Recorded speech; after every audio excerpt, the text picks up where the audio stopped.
اس supreme court کے chief justice کے سامنے جو وہ ایسے پتہ نہیں کیسے کیسے باتیں کرتے تھے اور لوگوں کو کیسے کیسے بھی عزت کرتے تھے.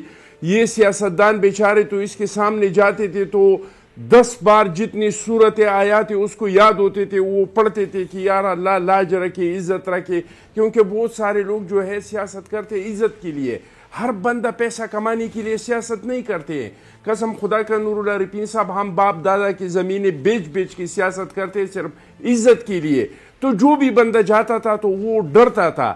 لیکن وہ راؤ انور جس شان سے اس کے سامنے پیش ہوا اور جس طریقے سے اس کے کیسز چل رہے ہیں تو اس پہ سارے لوگوں کو تشویش ہے اور لوگوں کو پتہ چل جاتے کہ یہ دو پاکستان, ایک پاکستان نہیں, 2 پاکستان ہیں. حضور والا تھوڑا سا توقف کی استدعا ہے. پتہ ہے آپ کے اس جواب پہ مجھے تشویش نہیں بلکہ مجھے اختلاج قلب لاحق ہو گیا ہے. اب پوچھئے کیوں؟ وہ اس لیے کہ آپ نے سوال شاید صحیح سے سنا نہیں.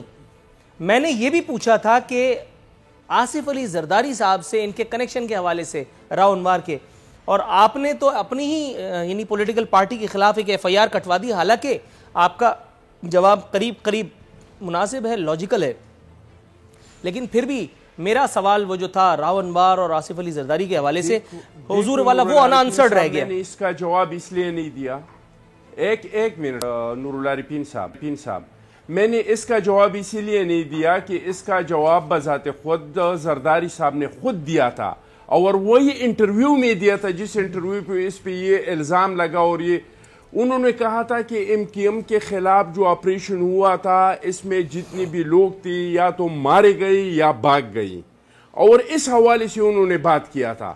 انہوں نے اس حوالے سے, اور میں نہیں سمجھتا ہوں کہ زرداری صاحب کا اس کے ساتھ کوئی کنیکشن ہے, کیونکہ مجھے پتہ ہے کہ زرداری صاحب کے ساتھ جن لوگوں کے ساتھ کنیکشن ہے اس کے نواز شریف صاحب کی حکومت نے اور موجودہ حکومت نے جو حشر نشر کیا تو اور عدالتوں نے ان لوگوں کا جو حشر نشر کیا, اگر اس کا کنیکشن زرداری صاحب کے ساتھ ہوتا اس کو کڑے چوکوں پہ سزا ملتا. نوٹڈ سر. لیکن یہ جو سپریم کورٹ میں جس شان سے پیش ہوا اور ابھی اس کے ساتھ جو رعایتیں ہو رہی ہیں تو اس سے پتہ چلتا ہے کہ زرداری صاحب کے ساتھ اس کا کوئی تعلق نہیں ہے. Right sir. ندیم قریشی صاحب میرے ساتھ موجود ہیں. حضور والا کیسے ہیں آپ؟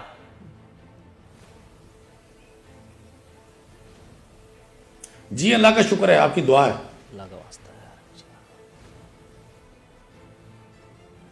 حضور گویا یہ بزم جو ہے وہ پھیکی سی تھی جب تک آپ نہیں آئے تھے. میرا پورا فتویٰ چلا گیا, میں نے باقاعدہ پوری لنترانی کر ڈالی اور آپ نہیں تھے تو کچھ اچھا نہیں لگا.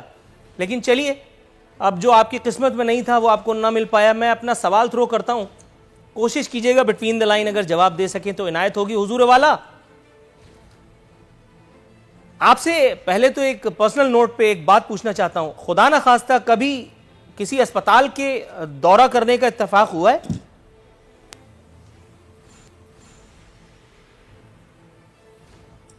جی میں انسان ہوں, میں لکڑی کا تو نہیں بنا ہوا حضور, نہ ہی میں کسی کمپیوٹر کی ایجاد ہوں. انسان جب ہوگا تو اسے ہاسپٹل جانا پڑتا ہے, ہاسپٹل جانا پڑتا ہے. تو یعنی وہاں پر نرسز بھی نظر آئی ہوں گی آپ کو؟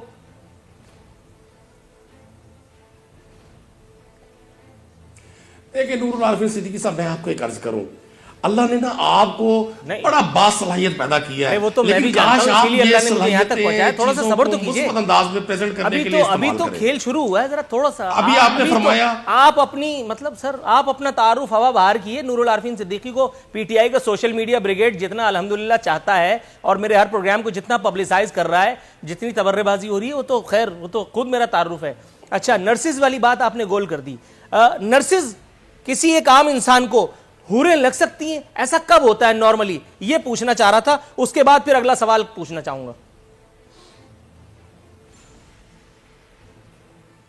نہیں, آپ نے جو اپنے پروگرام کا نام ہی رکھا ہوا نا میری جنگ, آپ کی جنگ اب ڈائریکٹ ہم لوگوں کے ساتھ ہے. آپ کی کوشش ہوتی ہے کہ آپ ہر چیز کو گلیمرس کر کے پیش کریں. عمران خان صاحب نے ایک نارمل بات کی, بڑے ایک لطیف پیرائے میں انہوں نے بات کی. نہیں, یہ نارمل بات تھی. نرسز انسان کو حوریں لگ سکتی ہیں.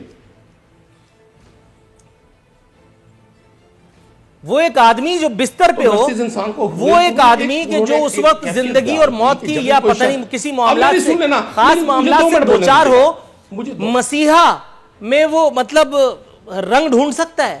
یہ نارمل بات ہے؟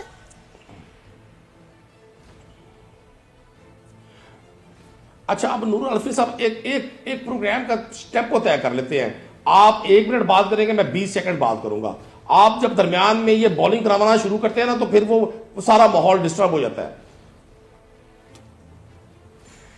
چلے میں اپنے اصل سوال پہ آتا ہوں, یہ جواب ذرا مشکل ہے. حضور والا یہ مجھے بتائیے, وزیر اعظم نے ارشاد فرمایا کہ مہنگائی مزید نہیں بڑھنی چاہیے. اپنی معاشی ٹیم سے خطاب کرتے ہوئے انہوں نے کہا عوام کو مزید انورٹڈ کاماز میں ریلیف دیا جائے. حضور والا اس کا مطلب یہ ہے کہ آنے والے کل یا پرسوں یا ترسوں میں انشاءاللہ تعالیٰ پھر کسی چیز کی قیمت بڑھا دی جائے گی, اور الزام ظاہر ہے آصف علی زرداری زندہ باد, نواز شریف زندہ باد, ہو سکتا ہے الزام بھٹو اور ضیاء الحق تک بھی چلا جائے. مطلب یہ تو وتیرہ ہے پاکستان تحریک انصاف کا. کیا کہیں گے حضور والا بٹوین دا لائن؟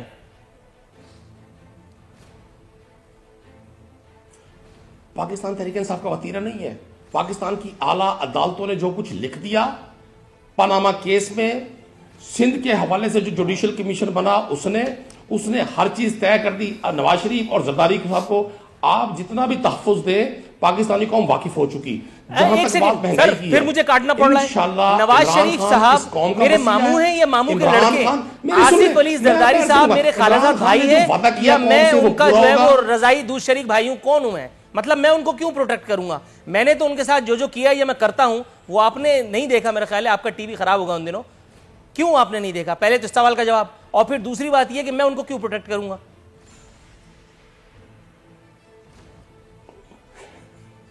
صدیقی صاحب میں عرض کر رہا ہوں, اب آپ چیزوں کو اگر مکس کریں گے نا ماضی کے ساتھ تو پھر بڑی طویل بات ہے.